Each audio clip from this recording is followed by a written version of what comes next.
तो fact lovers, कैसे हैं आप लोग। आई होप आप अच्छे होंगे। दोस्तों, आपके दिमाग में ये सवाल तो एक बार जरूर आया होगा कि दुनिया की सबसे पहली घड़ी का समय कैसे सेट किया गया होगा और सेकंड की खोज कैसे हुई थी और सेकंड कितना लंबा होता है। और क्या आपको पता है कि घड़ी के विज्ञापनों में हमेशा 10:10 का ही समय क्यों दिखाया जाता है। अगर नहीं पता है तो आप बिल्कुल सही वीडियो देख रहे हैं। दोस्तों, हाथ में पहनी हुई घड़ी न सिर्फ इंसान को समय बताती है बल्कि इंसान का भी समय बताती है। तो आज मैं आपको उसी घड़ी के बारे में कुछ इंटरेस्टिंग फैक्ट्स बताने वाला हूँ। बिना किसी देरी के वीडियो को शुरू करते हैं। फैक्ट नंबर 1, दुनिया की सबसे पहली घड़ी भारत के ऋषि मुनियों ने सूरज के प्रकाश से बनाई थी।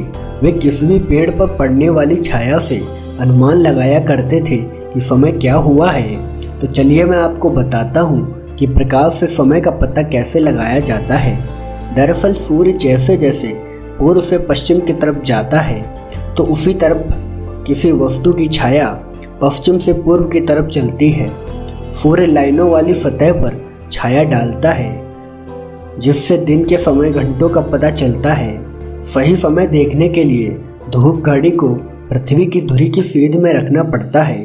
फैक्ट नंबर 2, दोस्तों, आप जो अपनी स्क्रीन पर घड़ी की पिक्चर देख रहे हैं इसकी कीमत $55 मिलियन है, जो भारतीय रुपयों में लगभग 408 करोड़ के आसपास होती है ना अमेजिंग।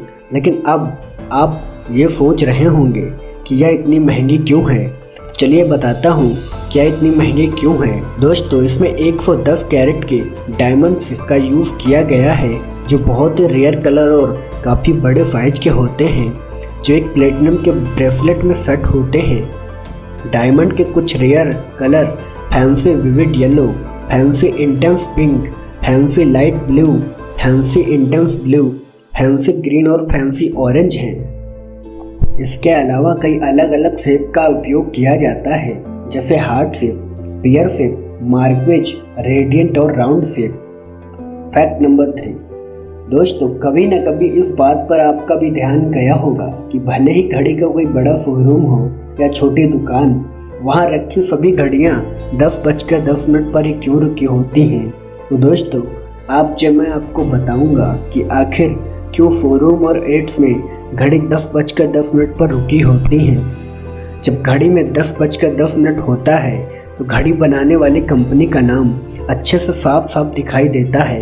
हालांकि 8:20 पर भी ब्रांड का नाम अच्छे से दिखाई देता है और पहले कुछ कंपनियां अपनी घड़ी का समय 8:20 पर रखती थीं, लेकिन बाद में उनको एहसास हुआ कि यह समय एक सैड फेस की तरह बना हुआ है जिससे लोगों पर नेगेटिव असर हो सकता है, और इसके बाद उन्होंने इसका उल्टा 10:10 का समय चुन लिया। और आप गौर करेंगे तो आपको ये समय स्माइल करता दिखाई देगा। फैक्ट नंबर 4, दोस्तों, क्या आपको पता है कि सेकंड की खोज कैसे हुई थी और यह कितना लंबा होता है।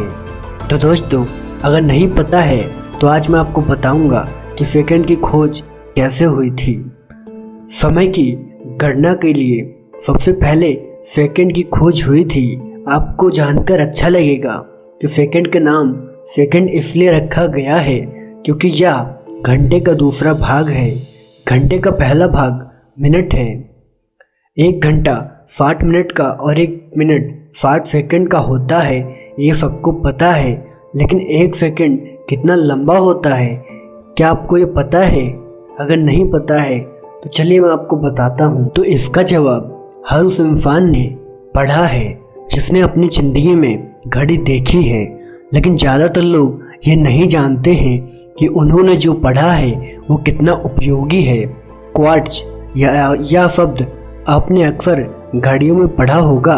सारी दुनिया में क्वार्ट्ज यानी स्फटिक का पत्थर अकेली ऐसी चीज़ है जो हमेशा एक समान कंपन पैदा करती है। चाहे कैसा भी मौसम हो, चाहे कैसी भी परिस्थिति हो, इसके कंपन में कोई परिवर्तन नहीं होता है। और यही कारण है कि इसके एक बार कंपन की अवधि को 1 सेकंड माना गया है। और इसलिए घड़ियाँ या टाइम से जुड़ी किसी भी डिवाइस में क्वार्ट्ज जरूर लिखा होता है।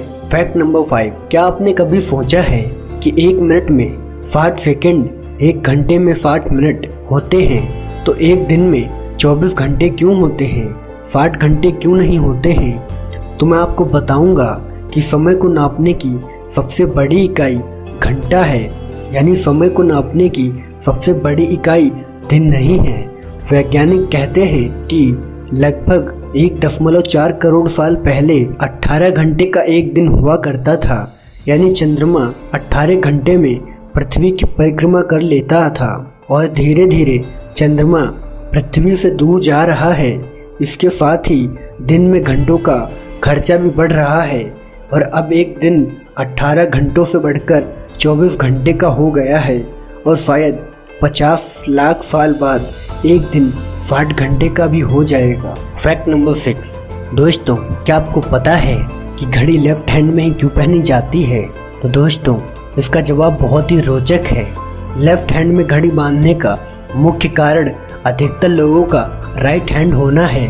ज़्यादातर लोग राइट हैंड से ही काम करते हैं, तो जब आपका राइट हैंड काम में बिजी होता है तो लेफ्ट हैंड में इसी दौरान समय देखना बेहद आसान होता है और काम भी राइट हैंड से चलता रहता है। लेफ्ट हैंड में घड़ी बांधना इतना कॉमन है कि घड़ी भी इसी हिसाब से बनाई जाने लगी। राइट हैंड से दूसरे काम करने के चलते आपकी घड़ी भी सुरक्षित रहती है। इसके गंदे होने, स्क्रैच लगने और काम की जगह जैसे टेबल पर टकराने की संभावना कम होती है। लेकिन दोस्तों मैं आपको बता दूं कि मैं अपने सारे काम लेफ्ट हैंड से ही करता हूँ, तो मुझे और जितने भी लोग लेफ्ट हैंड से काम करते हैं उनके लिए एक डिसएडवांटेज है। फैक्ट नंबर 7, दोस्तों जब घड़ी का आविष्कार हुआ था तो कई दशकों तक घड़ी केवल महिलाएं ही पहना करती थी और पुरुष अपनी जेब में घड़ी रखते थे। लेकिन फर्स्ट वर्ल्ड वॉर के बाद पुरुषों ने भी घड़ी हाथ में पहनना शुरू कर दिया और हाथ में पहली बार घड़ी पहनने वाले पहले आदमी जाने माने फ्रांसीसी गणितज्ञ और दार्शनिक ब्लेज पास्कल थे। वही ब्लेज पास्कल जिन्होंने कैलकुलेटर का आविष्कार किया था। 1650 के लगभग लोग घड़ी जेब में रखकर घूमते थे। ब्लेज पास्कल ने एक रस्सी से इस घड़ी को अपनी कलाई पर बांध लिया ताकि वो काम करते समय घड़ी देख सके। फैक्ट नंबर 8, दोस्तों आपके दिमाग में ये सवाल तो एक बार जरूर आया होगा कि सबसे पहली घड़ी में टाइम कैसे सेट किया गया होगा, कहीं वो टाइम गलत तो नहीं, वरना आज तक हम सब गलत समय में जीते आ रहे हैं। तो चलिए इसका जवाब आपको मैं बताता हूँ कि कैसे पहली घड़ी में टाइम सेट किया गया था। दोस्तों हजारों साल पहले घड़ी की जरूरत किसी को भी नहीं थी। मुर्गे की बांग और सूरज निकलने के साथ ही लोग अपने दिन की शुरुआत करते थे और सूरज डूबने के साथ ही सारे काम खत्म करके घर आ जाते थे और रात को आराम करते थे। कोई ये नहीं पूछता था कि टाइम क्या हुआ है। वाटर क्लॉक और सैंड क्लॉक टाइम फ्रेम को तो माप सकते थे पर एग्जैक्ट टाइम नहीं बता सकते थे। फिर दुनिया में मॉडर्न डे क्लॉक्स आई जिन्होंने पूरी दुनिया को एक यूनिवर्सल टाइम दिया।